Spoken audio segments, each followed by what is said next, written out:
You had a question. Last time we spoke was just before Ghost was released, and I've always been fascinated with what happened with actors who have played villain roles. How did people react to you, particularly women, after Ghost came out? I well, people hated me. To put it bluntly, yeah. People go, God! The people really reacted with antipathy. My feelings were kind of hurt. I was like, come on, he wasn't such a bad guy.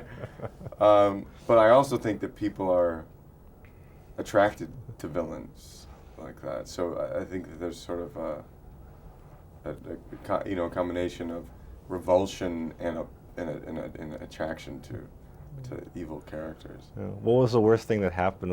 The most unusual reaction? From that movie, yeah. Right when it had opened, I was doing a play down in Greenwich Village in New York, and I went in to get some dinner between shows, and this waitress was incredibly rude to me. There was no one in this place. She wouldn't seat me. I finally had to insist on getting a table. She wouldn't serve me, and I couldn't figure out what was this woman's problem. And finally, she came up to me after I'd basically eaten my dinner and said, I'm sorry, are you an actor? And I said, oh my God, you're that guy from Ghost. I knew I hated you, but I couldn't figure out how I knew you. I thought you were like some old boyfriend I'd slept with or something who'd been awful to me. And she then realized that I was this guy from this movie she hated, but she couldn't place me. Okay. That was pretty unusual. That's a great story. Yeah. The last time we talked about your last name and your, there's a connection, of course, to the Goldwyn family and all that.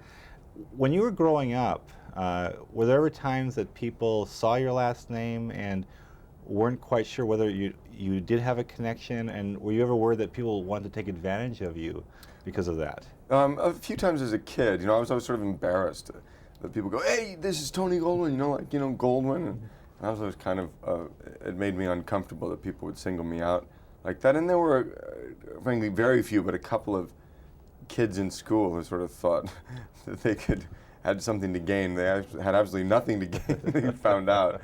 But did you ever have any? There was a guy, actually, I heard, who I went to high school with, who was going around telling girls he was Tony Goldwyn and he was going to put them in movies.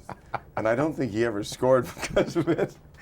But I thought, God, I should just try that sometime. I never had the nerve to try that. But yeah, I hope it worked for him. It never worked for me.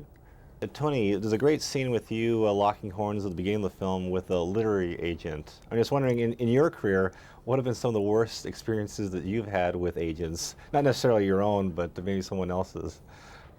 Well, it's interesting. As an actor, you tend to be kind of on the outside of all of those kinds of negotiations. Your agent is the agency attacking on your behalf.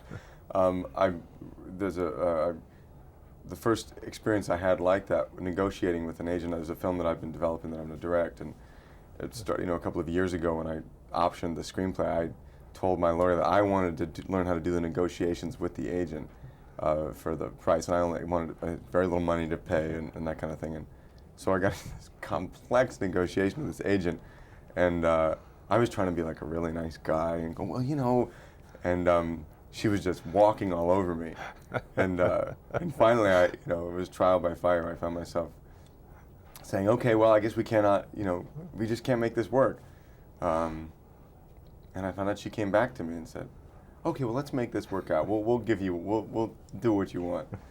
But so that was my first interaction. It was not too long ago.